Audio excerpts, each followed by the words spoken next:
kalau bulan Ramadan tuh apa sih yang pertama disiapin gitu, yang paling penting gitu? Biasanya ibu-ibu udah menyiapkan stok-stok bahan makanan ya, makanan, persiapan ziarah atau apa.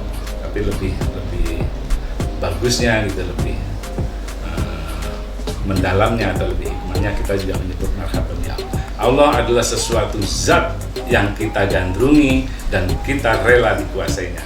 Jadi tidak tepat kalau ditanyakan tentang di mana Allah, kapan Allah. Tidak tepat karena itu ada pada makhluk. Allah itu tidak seperti apa yang engkau pikirkan, tidak seperti apa yang engkau kenal.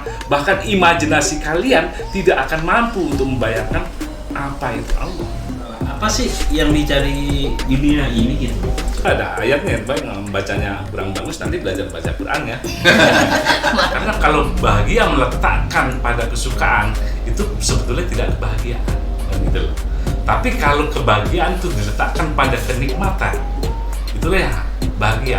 Tapi banyak orang yang bahagia cuma makan mie pangsit doyok kan gitu.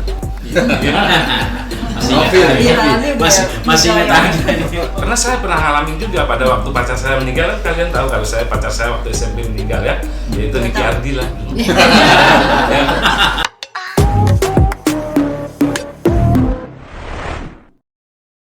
Itu yang supirnya itu kan bisa itu kan. Oh iya, waktu di Cilembar. Iya tuh. Kayak pembalap gitu. Iya. Bisa balas dapat. Malam baru nyampe Jakarta. Ini nggak cepat. Tuh ngabisin mau nyambut puasa tuh kita tuh. Bisa jam 11. Puasa kan break kita. Jadi kita break dulu nih puasa ya. Syuting. Break dulu. Kita siap-siap Siap-siap menyambut dengan bulan Ramadan. puasa. Terus kalau bulan Ramadan tuh apa sih yang pertama disiapin gitu, yang paling penting gitu? Kan banyak orang tuh ziarah, terus apa ya? Ruahan. Takjil juga perlu tuh. Nah, hidangan terus sahur. yang paling utama tuh apa sih? Nah, kebetulan di sini ada teman kita nih, Rudi nih. Apa kabar, Rud? Alhamdulillah. Alhamdulillah. Ketemu Rudi. Masih ingat nggak dulu kelas berapa aja tuh? Insya Allah masih. Dulu kelas 1 1F, kelas 2 kelas 2G, kelas 3 kelas 3F juga nggak salah. 3F nggak pernah ketemu berarti. Ini dari sini kenal nggak nih? Ada yang kenal apa Kenal. masih bawa Jawa baru? Kenal sih. Nggak baru, stok lama sih. Nah, Indra ganteng ngait dulu Wih. Jadi kecil. kelas 2-nya dua kelasnya sama Novi bukan ya? Yang G. Nah, sorry saya Oh, karena sorry. Sorry. Itu aja. Maklum lah, udah sepuh. Tinggal di mana tinggal sekarang? Ya masih di sekitar Indonesia juga. Indonesia. Sebagai Pulang ya? Indonesia bagian. Nah, terus yang pertanyaan tadi tuh, Rod. Maksudnya sebetulnya yang paling utama nih menyambut Ramadan itu apa sih yang perlu disiapin? Oh gitu ya, sebetulnya sih. Ya kita jawab ya, mudah-mudahan benar. Ya, Assalamualaikum warahmatullahi wabarakatuh. Waalaikumsalam. Alhamdulillahirrahmanirrahim. Wassalatu wassalamu ala asrofil anbiya'i wal mursalin wa ala alihi wa ashabihi asma'in. Wallahu ta'ala fi Qur'anil Azim. A'udzubillahi minasyaitonir rajim. Bismillahirrahmanirrahim. Inna fi khalqis samawati wal ardi wa ikhtilafil laili wan nahari li ayatil li'ulil albab. Alladzina yazkuruna Allaha qiyaman wa qu'udan wa 'ala junubihim wa yatafakkaruna fi khalqis samawati wal ardi. Rabbana atina Rabbana ma khalaqta hadza batila subhanaka faqina adzabannar. Alhamdulillah, segala puji bagi Allah yang telah memberikan kita nikmat sehat walafiat, kesempatan waktu sehingga kita bisa berkumpul di sini bersilaturahmi bersama teman-teman kita ya. Ada Nyai, ada Indra, ada Mbak Jenny, ada selawat dan salam mari kita aturkan kepada junjungan kita Rasulullah SAW. Sebetulnya dalam menyambut datangnya bulan suci Ramadan itu bahasa Arabnya marhaban ya Ramadan. Biasanya ibu-ibu udah menyiapkan stok-stok bahan makanan ya, makanan, persiapan ziarah atau apa. Itu terletak pada marhaban ya Ramadan. Tapi lebih bagusnya gitu, lebih mendalamnya atau lebih hikmahnya kita juga menyebut marhaban ya Allah. Gitu. Karena apa?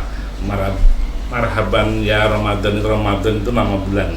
Bulan itu adalah waktu dalam satu bulan, atau boleh katakan 30 hari.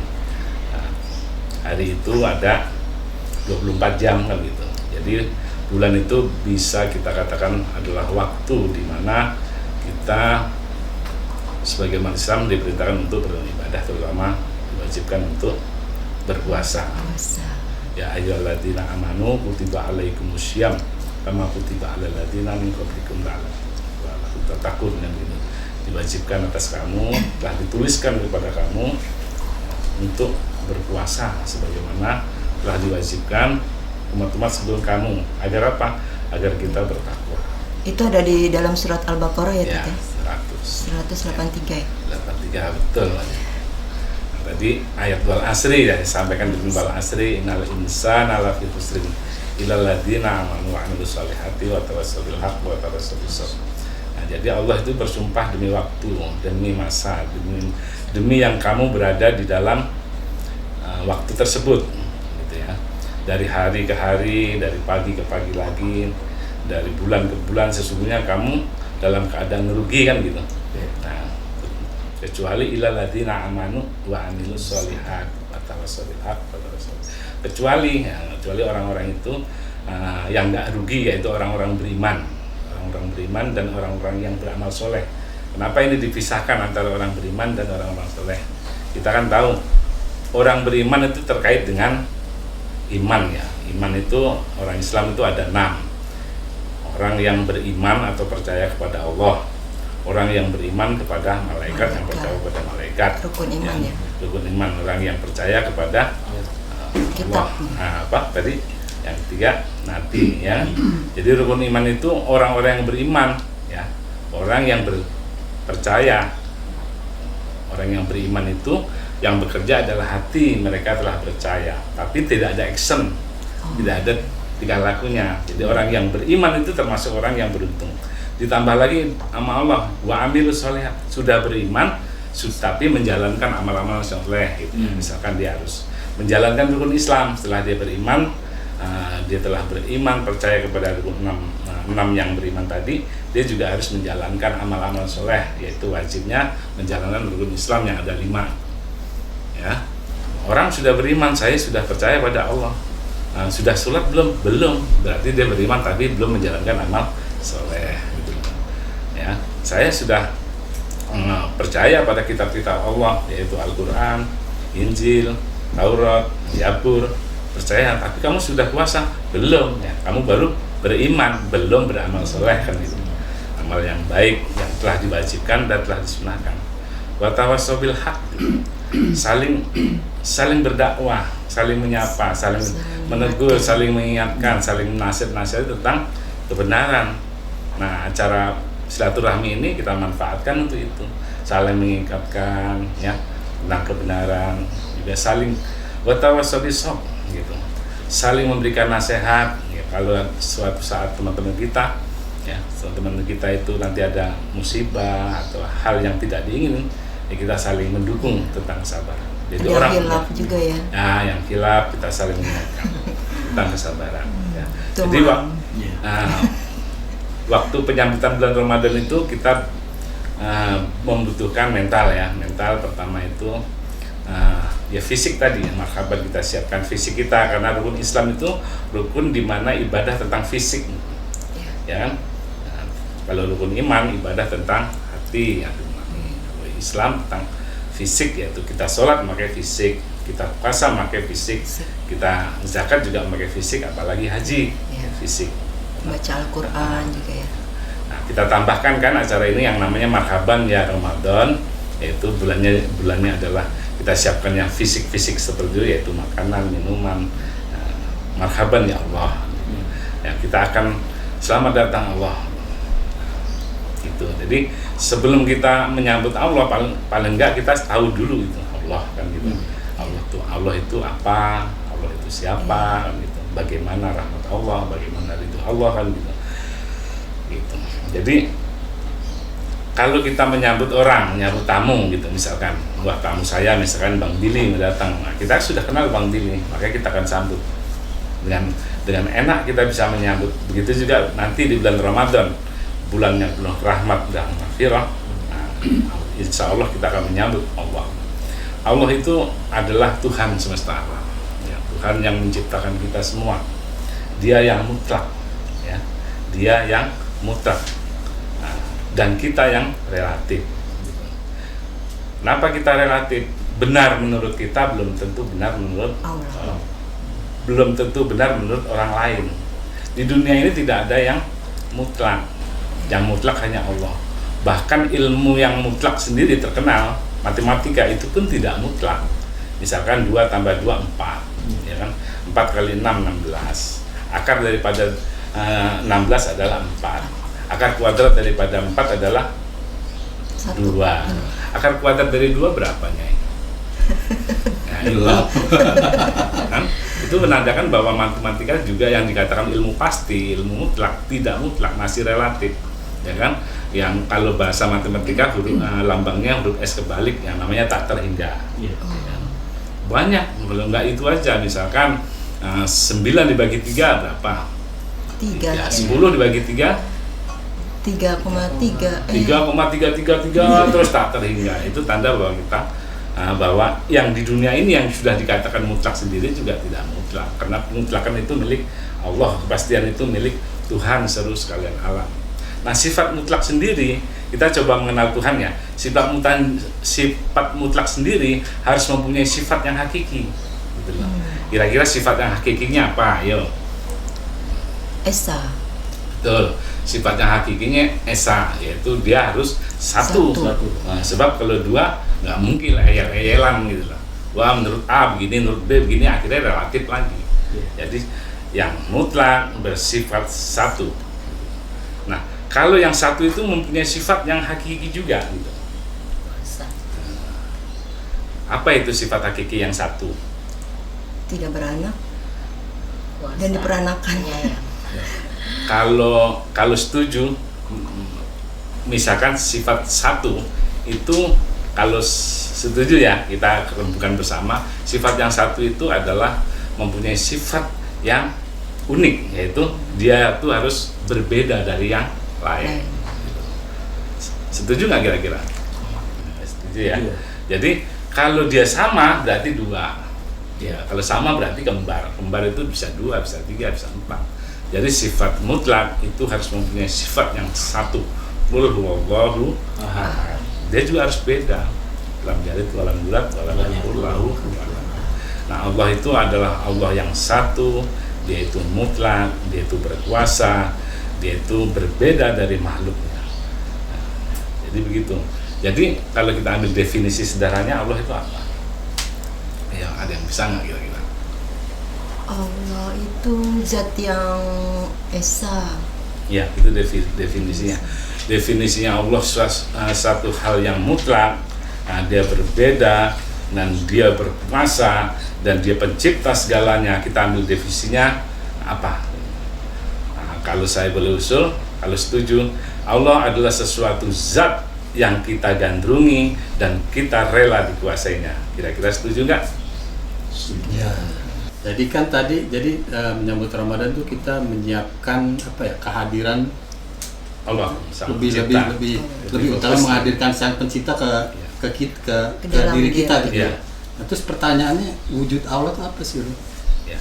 Jadi teman kita Indra ini menanyakan wujud Allah itu apa, ya kan? Yang tahu wujud Allah itu hanya Allah sendiri gitu. Maka Allah itu memperkenalkan diri kepada kita apa wujudnya gitu.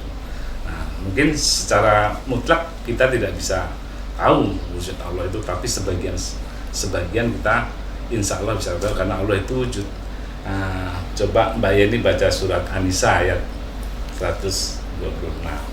Surat An-Nisa ya. 126. Tunggu ya, artinya kepunyaan Allah lah apa yang ada di langit dan apa yang ada di bumi. Dan adalah pengetahuan Allah Maha meliputi segala sesuatu. Jadi Allah lah yang menciptakan segala yang di langit. Yang di langit itu lillahi ma fis sama, yaitu langit itu jamak, di mana kita tahu langit itu bersab ya. Langit pertama, kedua, ketiga sampai ke 7, ya kan? Dan wa ma fil ar, ya, ar itu bumi satu, tunggal, yaitu kepunyaan Allah semua itu. Wa kana bikulli syai'in muhita, kan gitu. Dan Allah meliputi segala sesuatu. Ya. Jadi Allah itu menciptakan langit dan bumi yang bersab-sab, yaitu berada di dalam Allah, karena Allah sudah mengatakan aku meliputi, ya, dari langit yang ketujuh, maka langit dan sampai langit pertama juga bumi yang ada di dalamnya Allah meliputi, ya, dari awalnya sampai awal lagi Allah meliputi. Nah, lebih fokusnya kita lihat wujud Allah. Wujud Allah itu ada di surat Al-Hadid ayat 3 coba. Bismillahirrahmanirrahim. Artinya dialah yang awal dan yang akhir, yang zahir dan yang batin, dan dia maha mengetahui segala sesuatu. Jadi dalam proses penciptaan langit dan bumi itu Allah sebutkan dalam 6 masa, ya kan? Di masa pertama itu ada di surat An-Nazi'at, ya, ayat nggak usah dibaca, ayat 27 sampai 32. Dalam teori Big Bang ada. Pertama Allah ciptakan Big Bang, terus lalu terjadi pecahan, gelombang, terus sampai 6 fase, ya. Di fase terakhir itu Allah sudah jadikan ini langsung diisi dengan makhluk-makhluknya. Jadi penciptaan langit dan bumi ini itu terdiri dari pertama kali adalah materi, ya. Adanya materi dia berkembang, maka adanya ruang, ya kan? Adanya ruang karena materi itu dia berkembang berarti mempunyai energi. Materi dan energi itu tidak bisa dipisahkan. Nah, setelah materi yang mempunyai energi tersebut dia mengembang, berarti timbullah ruang, ya kan? Nah, perkembangan materi ke ruang ini, maka timbulnya waktu, ya kan? Kalau materi tetap, ruangnya tidak akan berkembang, maka tidak ada waktu. Ya, itu teori fisika modern. Nah, dinamika itu tersebut itu yang menggerakkan adalah informasi, yaitu ilmu. Dan ilmunya Allah meliputi wal awalin wal akhirin wal batinu wal. Jadi Allah itu meliputi materi, energi awal dan akhir. Jadi Allah meliputi semuanya. Coba baca surat Al-Baqarah ayat 115. Yang artinya, dan kepunyaan Allah lah timur dan barat, maka kemanapun kamu menghadap, disitulah wajah Allah. Sesungguhnya Allah maha luas rahmatnya bagi maha mengetahui. Jadi informasi yang diberikan Allah pada surat Al-Baqarah 119, di timur, di barat, di atas dan di bawah, di dalam maupun di luar, disitulah kamu akan melihat wajah Allah, ya kan? Jadi karena Allah sudah meliputi materi, energi, ruang, waktu, dan informasi, jadi semuanya itu adalah bahan dasar dari jagat raya ini. Ada di mana? Di dalam diri Allah.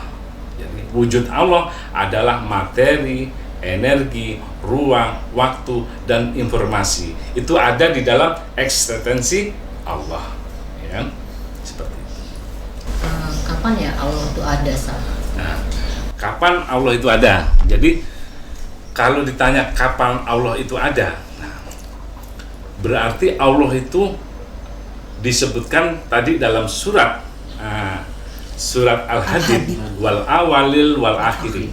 Allah kapan Allah itu ada itu menyangkut dimensi waktu, ya kan? Waktu pertama, waktu akhir, ya kan?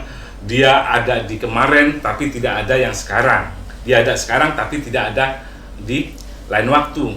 Nah, Allah meliputi awal dan akhir. Allah meliputi besar dan kecil.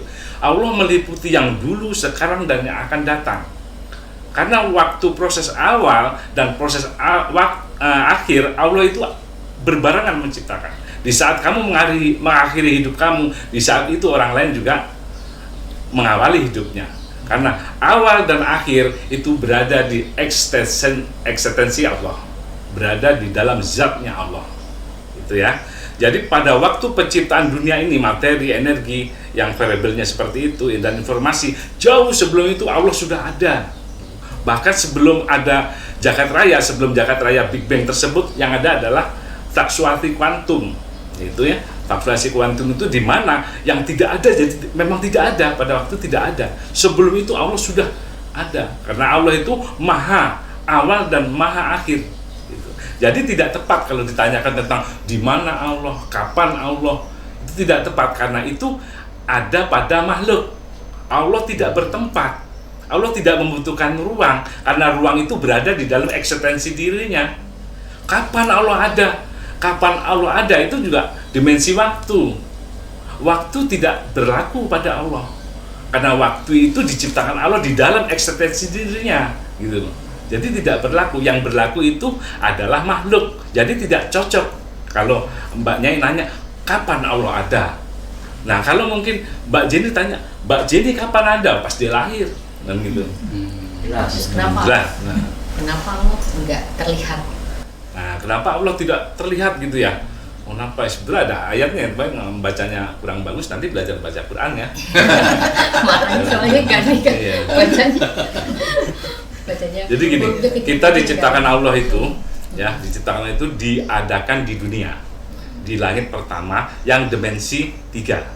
Maka seluruhnya, seluruh panca indera kita, ini kan kenapa Allah tidak bisa terlihat kan panca indera. Nah, panca indera pendengaran kita itu didesain Allah, dirancang Allah untuk menangkap dimensi 3 gitu loh. Nah, sedang Allah itu maha besar. Dimensi 3 sendiri itu kita penglihatannya terbatas, pendengarnya terbatas. Allah maha besar. Allah sama jagat raya ini besaran mana? Besaran mana? Besaran Allah, orang jagat raya itu berada di dalam diri Allah. Otomatis besar aja. Jagat raya ini bisa nggak kamu lihat? Tidak bisa kamu lihat. Benda yang terlalu besar tidak bisa kita lihat. Gitu. Allah itu latiful khabir. Allah sangat halus. Benda yang sangat halus itu adalah atom. Di dalam atom itu ada inti atom. Di dalam inti atom ada proton. Proton bisa kalian lihat, tidak bisa dilihat. Itu benda yang sangat jauh, jauh sekali loh. Seperti pesawat yang tinggi, jauh di Afrika bisa kita lihat? Tidak bisa. Yang sangat dekat sama kita, seperti kita melihat darah kita, tidak bisa. Bahkan kita dekatkan ini benda set di pelutuk mata kita, bisa tidak? Tidak bisa melihat. Jadi kalau sudah maha, itu sudah tidak bisa terlihat. Allah yang maha besar, kebesaran Allah sendiri tidak bisa kita menangkapnya. Allah yang maha halus, saking halusnya kita tidak bisa menangkapnya. Saking jauhnya, Allah juga tidak bisa. Saking besar kan jauh, kita tidak bisa menangkapnya. Juga semakin dekat benda itu kita tempelkan, tidak bisa melihat. Allah hadir di dalam kehidupan kita. Karena Allah, kita berada di dalam eksistensi Allah, kita berada di dalam zatnya Allah. Oh ya, dari uraian Rudi tadi ada yang mau aku tanyain nih, Ruth, bagaimana dengan Allah itu? Bagaimana dengan Allah ya? Jadi pertanyaan tentang makhluk diterapkan kepada Allah. Jadi apa Allah, kapan Allah, itu sebenarnya pertanyaan buat makhluk.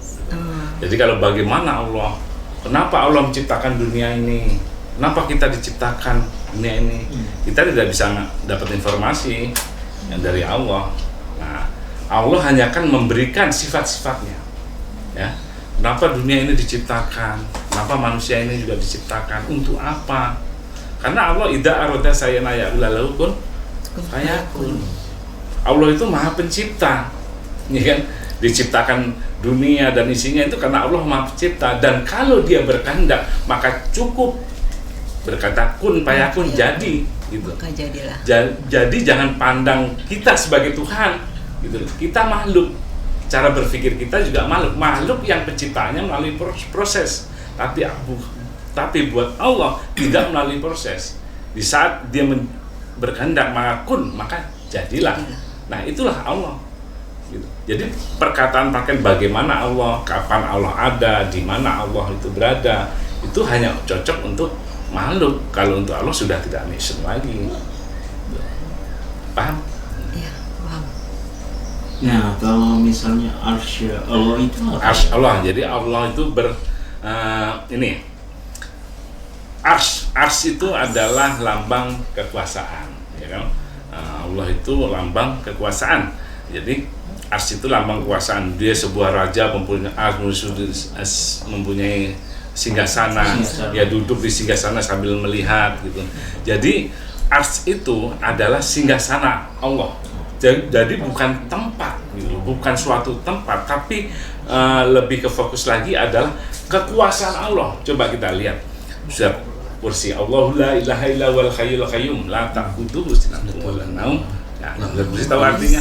Ya, Arsy Allah itu meliputi langit dan bumi, meliputi maya ini, maya pada ini, gitu loh.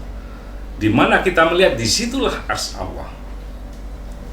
Nah, singgasana Allah. Jadi bukan Allah itu duduk di singgasana terus melihat kita, tidak. Kamislahu syai'un. Jadi Allah itu tidak seperti yang kamu duga. Kamu bayangkan, oh Allah itu punya mata. Kalau itu melihat berarti Allah punya mata. Allah itu mendengar, Allah punya telinga. Allah berkata-kata, punya mulut. Tidak seperti itu. Itulah bahasa. Bahasa itu adalah komunikasi manusia yang terbatas. Kenapa terbatas? Karena dia terbatas kepada penafsirannya terhadap penafsiran individu. Sedang Allah memberikan informasi kepada kita melalui bahasa manusia, yang bahasa manusia sendiri tidak mampu untuk menampung eksistensi daripada Allah. Begitu. Nah, maka jangan kamu perkirakan bahwa Allah melihat, Allah punya mata seperti makhluk, tidak. Allah itu tidak seperti apa yang engkau pikirkan, tidak seperti apa yang engkau kenal, bahkan imajinasi kalian tidak akan mampu untuk membayangkan apa itu Allah. Karena Allah itu adalah sesuatu yang tidak kamu bayangkan. Dia adalah zat tunggal dan sangat berbeda. Kalau kamu bisa membayangkan, berarti ada yang sama. Ada yang sama. Tidak tunggal lagi, kan seperti itu. Ada lagi? Tadi mau nanya nih, kebetulan ada saran dari Liko tentang amalan-amalan. Apakah amalan-amalan yang di-share di Liko itu bisa mengantar ke surga? Amalan Liko itu di bulan Ramadan ya? Iya. Nah, itu apa aja? Bulan Ramadan khatam Quran, terus sholat duha tiap hari, Sunat-sunatnya. zikir, tarawih tiap hari, tiap malam, tahajud, terus bersedekah. Itu ya. Coba Indra buka surat Al-Baqarah ayat 115. Nah, artinya, dan orang-orang yang beriman serta beramal saleh, mereka itu penghuni surga, mereka kekal di dalamnya.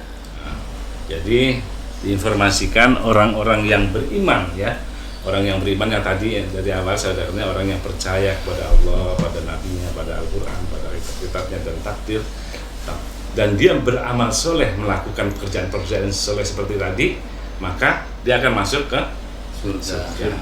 Insya Allah jika amalan-amalan yang tadi dari Ibu Ustazah yang diberikan untuk mak-mak ya, di bulan Ramadan nanti diisi dengan itu, insya Allah akan masuk surga. Apakah benar surga itu kekal?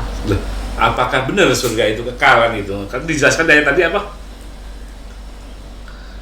Mereka itu penghuni surga, mereka kekal di dalam. Mereka penghuni surga, mereka itu kekal di dalamnya. Jadi yang kekal itu surga apa penghuninya? Merekanya dan surganya juga. Nah, jadi Penghuninya. mereka kekal di dalamnya, berarti penghuninya. Ya, angle-nya beda. Selama surga itu ada. Dan yang maha kekal hanyalah Allah. Tidak ada satu makhluk pun yang di dunia ini akan kekal, ya kan? Surga itu ada di mana? Surga itu ada di Sidratul Muntaha, ya. Sidratul Muntaha itu langit ketujuh di jagat raya ini, tapi dimensinya berbeda. Di langit yang ketujuh dengan berdimensi ke-12. Di dunia langit pertama dimensinya 3. Dunia langit kedua dimensinya 4. Dunia terus sampai dunia ke langit ketujuh berdimensi 9 ditambah dengan ruang dan waktu berdimensi 12. Itulah kenapa di sana itu nanti kita nggak ada nenek-nenek gitu. Karena kita nanti pada ruh kita diambil sama Allah ya, pada waktu jiwa kita diambil sama Allah, jasad kita akan hancur pada setelah yaumil kiamat. Nah, kita akan dikembalikan jasad kita. Seperti apa? Seperti segini lagi tidak, yaitu seperti anak muda lagi ya. Kenapa anak muda seperti anak muda lagi? Karena dunia ini adalah berkembang. berkembang. Jadi sesuatu materi yang berkembang, yang ada di dalamnya pun akan berkembang. Gitu. Misalkan kita taruh pisang atau makanan, dari hari ke hari dia akan mengalami basi, ya, penurunan kualitas. Tapi setelah kiamat nanti Allah akan mengganti dengan dunia baru di fase akhirat, di langit ketujuh langsung. Yaitu dunia yang mengembang lagi. Allah akan gulung seperti gulungan kertas yang sudah pernah saya terangkan pada waktu tahun lalu. Jadi digulung. Jadi dunia sudah berbalik lagi. Tidak ada lagi tidak ada lagi mati bangkit lagi, mati bangkit lagi, mati bangkit lagi. Gitu. Karena dunia sudah berbalik, gitu loh. Allah lalu seperti itu sampai akhirnya Allah akan musnahkan, yang ada hanya Allah. Gitu. Karena semua makhluk yang ada di jagat raya ini, baik dohir maupun batin, baik materi maupun energi, semua akan dimusnahkan sama Allah. Dan yang ada hanya Allah. Apakah kita akan diciptakan lagi? Kita akan diciptakan lagi karena Allah itu Maha Pencipta. Tapi kita ini tercipta lagi apa tidak? Wallahu alam. Yang pasti Tuhan Maha Pencipta. Dia akan mengulangi penciptaan dari awal lagi. Seperti itu. Ini Pak Ustadz, aku mau tanya nih, masalah apa sih yang dicari di dunia ini gitu loh maksudnya. Jadi apa sih sebetulnya yang dicari di dunia ini? Gitu ya? Benar. Sebetulnya juga yang dicari di dunia ini, kalau kita lempar ya, setiap orang pasti berbeda ya.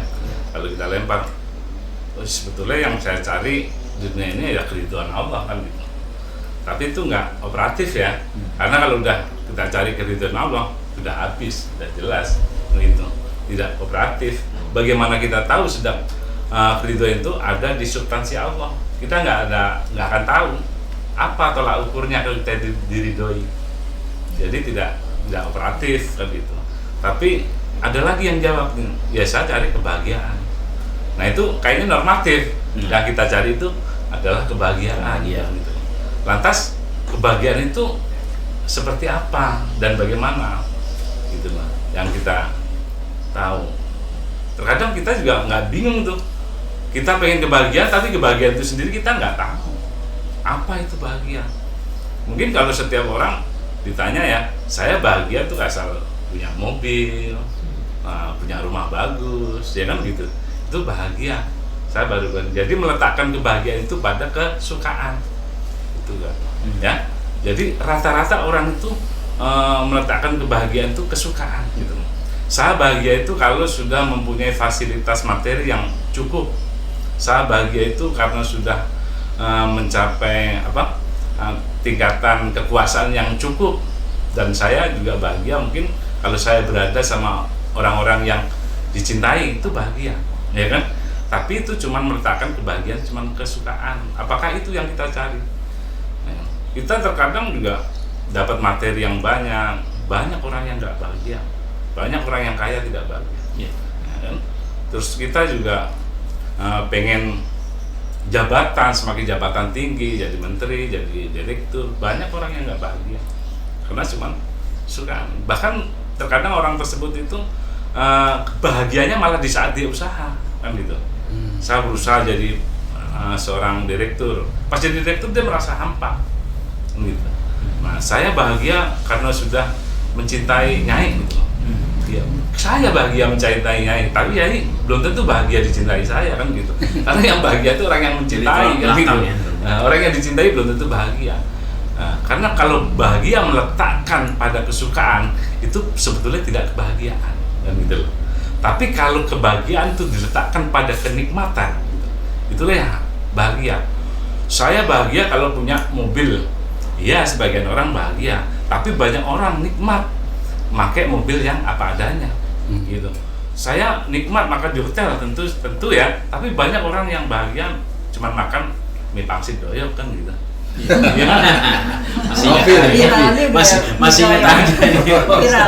Masih kebahagiaan kalau cuma diletakkan kepada kesukaan, kamu siap-siap aja tidak bahagia, gitu loh. Karena saya pernah ngalamin juga pada waktu pacar saya meninggal, kalian tahu kalau saya pacar saya waktu SMP meninggal ya, yaitu Niki Ardila dulu. Saya jagain dia pas dia nggak ada, saya tidak bahagia. Nah gitu. Jadi kalau kebahagiaan kalian meletakkan pada kesukaan, siap-siap kalian tidak akan bahagia. Gitu loh. Kalau kalau bahagia kalian letakkan pada kenikmatan, itulah kalian akan mendapat kebahagiaan. Karena di dunia ini adalah aliran masalah. Saya pengen bahagia kalau hidup saya tenang, tidak akan dapat di dunia ini ketenangan. Di kota, di desa sama saja. Saya di kota itu hirup pikuknya sekarang, wah banyak masalah, bingung saya nanti pensiun pindah ke Jawa yang tenang. Di sana malah banyak masalah kesehatan, masalah keluarga, masalah tetangga, masalah pupuk, macam-macam. Selama kita hidup, ya itulah aliran masalah. Kalau pengen nggak masalah ya jangan hidup kan gitu. Nah, bagaimana mencari kebahagiaan itu? Kebahagiaan itu satu, kenikmatan. Nah, nikmat itu bisa diambil dengan cara bersyukur. Kita dapat 100, alhamdulillah. Dapat 1 juta banyak. Saya dapat 100. Dia bersyukur, tapi dapat 1 juta ngedumel. Karena apa? Ya karena dia tidak bersyukur. Jadi saya bisa mencintai Nyai, ya saya bersyukur, ya kan? Walaupun Nyai ya cinta sama saya gitu. Nah, rasa cinta yang diberikan Tuhan, rasa nikmat yang diberikan Tuhan kita syukuri. Itulah letaknya kebahagiaan yang hakiki. Bukankah yang kita minta tiap hari itu kenikmatan?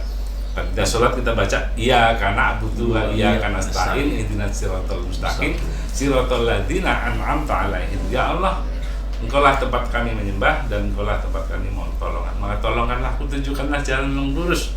Jalan di mana orang-orang penuh dengan kenikmatan. Kenikmatan seperti apa? Kenikmatan Rabbana atina fid dunya hasanah wa fil akhirati hasanah wa qina adzabannar. Orang yang bahagia di dunia insya Allah akan bahagia juga di akhirat. Orang yang bahagia di dunia pasti hatinya pun lapang. Dapat 100 alhamdulillah. Ada teman alhamdulillah temanku datang. Tapi kalau kesukaan, wah datang jadi wah sukaan, ya ini. Ya seperti itu. Jadi hidupnya saja sudah masalah, bagaimana bisa masuk surga kan, gitu.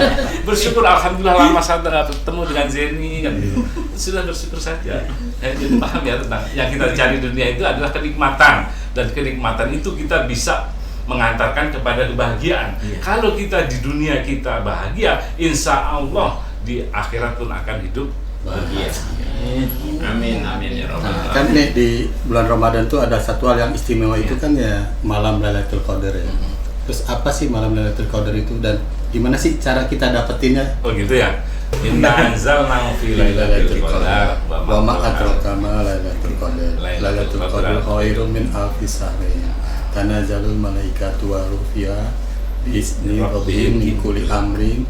Salamun ya tamatlail fajri. Jadi malam Lailatul Qadar itu malam yang lebih baik dari 1000 malam. Malam istimewa yang diberikan Allah kepada kita yang menjalankan puasa, ya.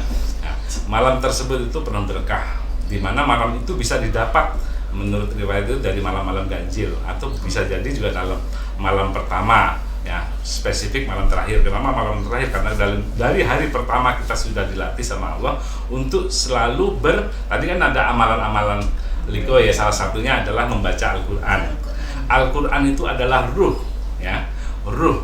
Dan malam Lailatul Qadar wa malaikatahu wa ruhu. Jadi malaikat ruh yaitu Jibril turun ke dunia. Nah, memberikan malam Lailatul Qadar kepada manusia. Manusia yang pada intinya adalah ada ruh juga. Jadi manusia terdiri dari 2 substansi ya, substansi jasad dan substansi ruh. Jadi ruh manusia dan ruh malaikat serta ruh Al-Quran itu berresonansi, ya. Nah, kalian paham tentang resonansi kan? Nah, resonansi itu misalkan saya mau telepon Zeni yang di Padang, ya.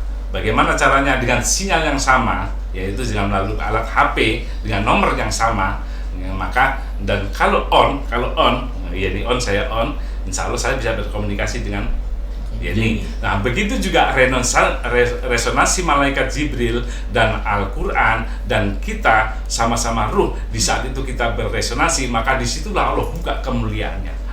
Allah buka keberkahan kepada kita. Siapakah yang mendapatkan? Mereka yang mencari malam Lailatul Qadar. Kalau tidak mencari, ya tidak. Maka cara-caranya seperti marhaban ya Allah. Di bulan Ramadan itu marhaban ya berkah, marhaban ya aziz, marhaban ya jabar. Ya, seperti itu. Karena Allah akan memberkahi di bulan ini dengan salah satu berkah, yaitu bulan yang sangat agung. Di dalamnya ada malam Lailatul Qadar, di mana malam Lailatul Qadar itu akan resonansi antara manusia yang sudah menjalankan menjadi bertakwa. Jadi Ya ayyuhalladzina amanu, kan gitu. Hai orang-orang beriman, supaya apa? Bertakwa. Bertakwa itu adalah aplikasi daripada iman tersebut, yaitu penjalanan daripada iman tersebut. Orang yang sudah bertakwa dan dia akan beresonansi kepada Al-Quran, ya Al-Quran itu ruhnya, ya hikmahnya, dan malaikat Jibril, dia akan membuka keberkahan di malam Lailatul Qadar. Paham? Ada lagi? Cukup kayaknya ya. Semoga kita siap menyambut bulan suci Ramadan. Jadi intinya, marhaban ya Ramadan, marhaban ya Allah. Allah tadi sedikit banyak sudah ada informasinya ya. Allah itu seperti ini, ya kan? Allah Maha Besar, Allah Maha Kaya, Allah Maha Melihat, Allah meliputi langit dan bumi. Hadirkan Allah ya di dalam horizon kesadaran kita. Tidak hanya pada bulan Ramadan, tapi bulan-bulan selanjutnya. Kalau kita sudah menghadirkan Allah, Allah akan selalu berserta kita. Kalau Allah selalu berserta kita, buka wa makola, kita tidak akan takut. Ya? Itu saja, mudah-mudahan kita selalu selamat daripada hal-hal yang kita tidak selesai, dan kita insya Allah akan dimasukkan dalam surganya Allah Subhanahu wa Ta'ala. Amin. Jadi begini kita obrolan dengan Ustadz Rudi mengenai Ramadan. Semoga kita dilimpahi sehat, dapat menjalani ibadah puasa dengan baik dan ibadah-ibadah lainnya. Dan dulu teman-teman semuanya jangan lupa di like and subscribe. Assalamualaikum warahmatullahi wabarakatuh.